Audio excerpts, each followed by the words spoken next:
Čo sa týka Citroenu ako autek, mne sa veľmi ľúbi. Nie je to také utopené, že je tu tiež také vyššie sedenie. Ako veľmi sa mi páči vnútro, jak je nadizajnované. Tá palubovka, ten dizajn. Je to pekné, elegantné, táto koža a toto prešitie volantu a jak je to vlastne celé urobené, tak to robí dobrý dojem. A tie farby sú také veľmi príjemné, také netradičné. Kde je kamera? Vpredu? Vpredu, hej. A zároveň viete odfotiť fotku a hneď ju aj niekomu poslať. Není hlučné, čo je podstatné, raz mi to čoblíka. To nie, že ideš po krajnici. To je line assistant. Čo, môžeme všetko robiť? Počkaj, to tak? Vieš, čo bol môj sen? No. Umrieť do Saganom celý. To som vždycky chcel. No. Ja to chcem žiť zase so nie. Saganom, hej? Neviem, na viačku to má to niečo pre mňa, ja mám tu vybitý telefón.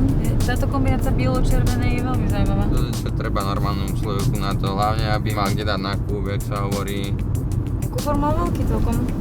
Na kočík. Sedačky sa dajú tiež sklopiť, ne? Že hej, Uvidíme, že čo to povie na týchto. retardroch. Aha. Dobre, necítiť. Je to pohodlnejšie na cestovanie určite. Dobre, mne sa páči, bereme. Predané. Predané.